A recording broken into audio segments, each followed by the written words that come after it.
This is a two-part series on the Battle of Marathon. The first section will cover the weapons, armor, and tactics of the Greeks and the Persian armies. The second video will look at the phases of the battle and the ultimate results. The key here is to look for a range of specific evidence, such as ancient historians, modern historians, and artifact evidence, to understand why and how, despite being heavily outnumbered, the Greeks were able to come out victorious in the Battle of Marathon.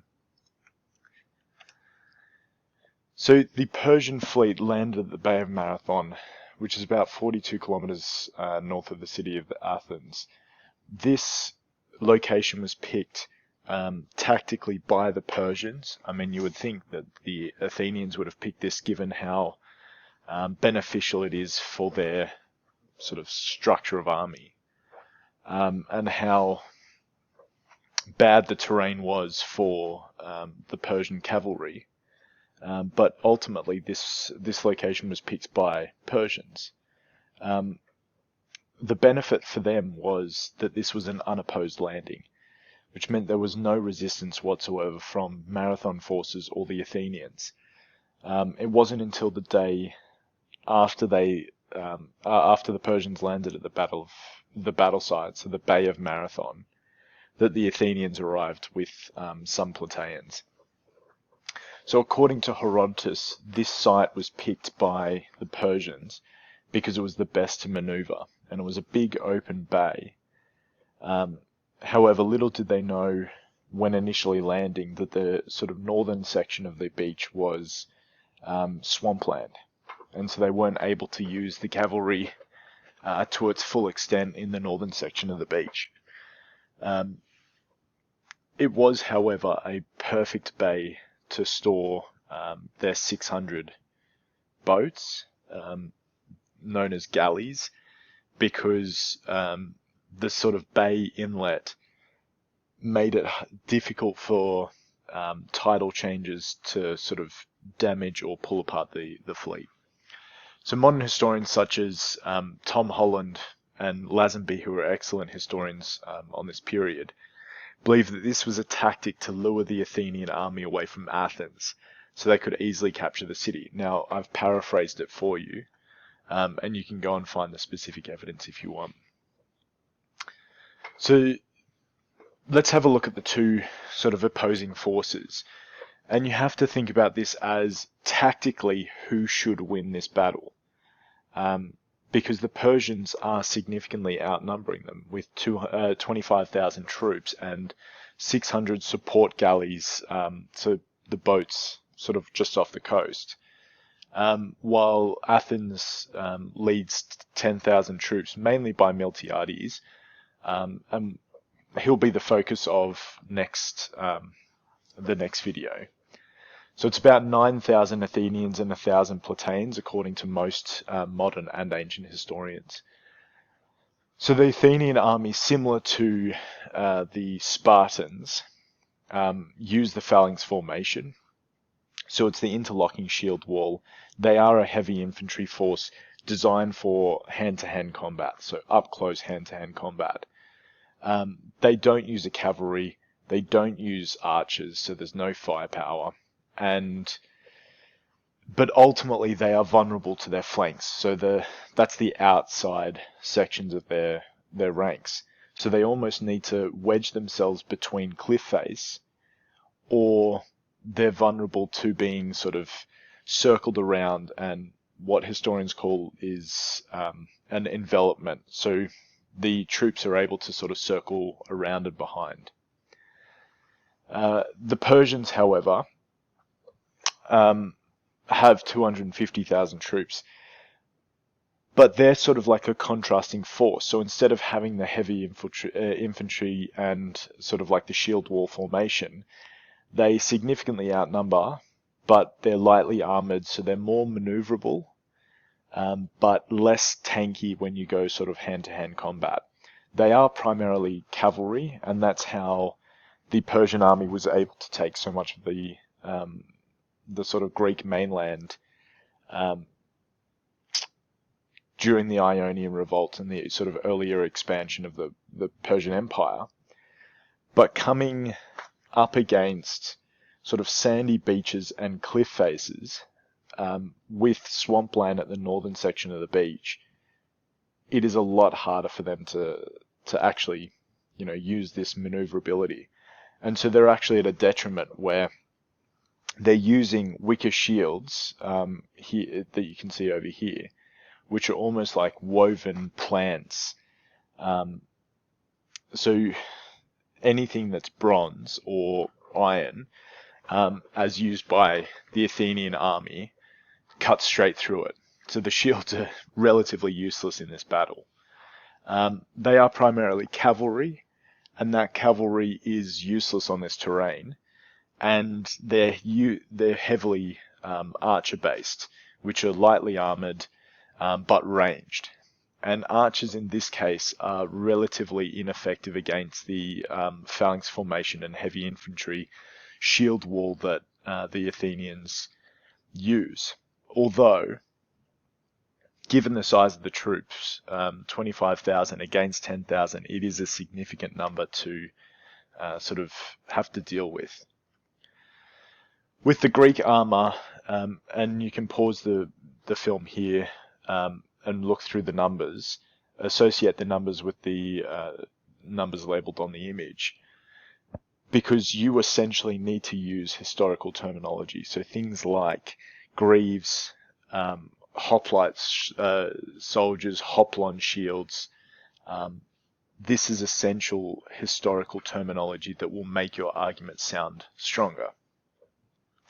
And they prioritized, so the Athenian army, with the Plataeans, prioritized hand-to-hand combat, while the Persian army primarily consists of archers, and you can see in this sort of Persian frieze, they're immortal, so they're most trained, most experienced soldiers, part of this like elite squadron, are also capable of using bows.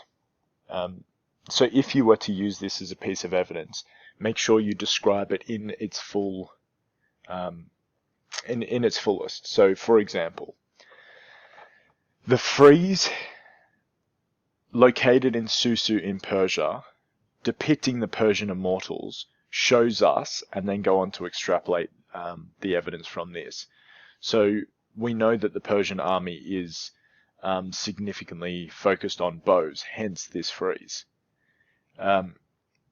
Also have a look at their armor, because it's almost like this silk fabric in order to promote maneuverability. However, when facing hand-to-hand combat with Athenian troops, this is going to do little to nothing against iron and bronze weaponry and armor. And they're carrying this wicker shield. Okay, and remember, use the term wicker shield. This is historical terminology. They also bring cavalry to the fight. Again, not very useful in this location. You can also use this as specific piece of artifact evidence. So the stoa, this is a reconstruction, obviously, but this is a reconstruction from the original design from the Athenian Agora that depicts the Battle of Marathon. So the stoa from the Athenian Agora.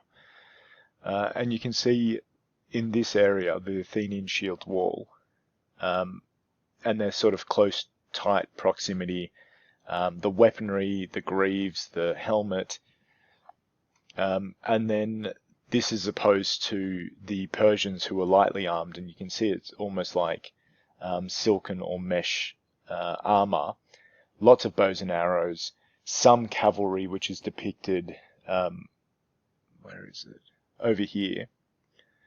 However, these are relatively useless in this situation.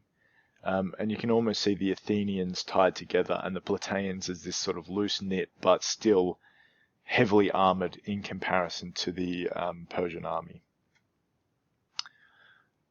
We also have evidence from modern historians about how effective the arrows are, or the use of bowmen are in the Persian army in previous battles. However, when sort of facing a shield wall, they're almost redundant. And so as the Athenians sort of meet them face to face and hand to hand,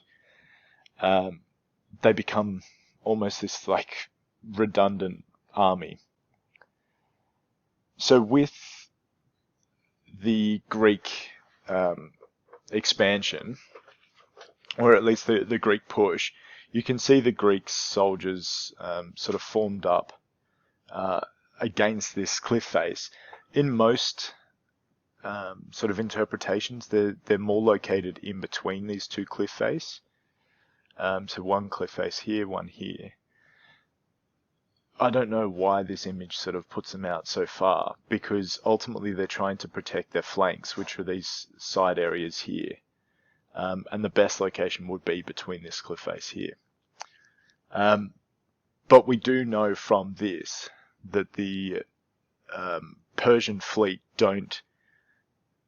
their cavalry don't disembark the boats, because this entire area here is marshland and pine forest, and not suitable for any sort of cavalry to use.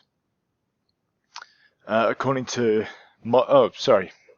back on this slide, we can see from Marathon to Athens, and this is ultimately the purpose for the invasion at Marathon, because the Persian force lands at this beach.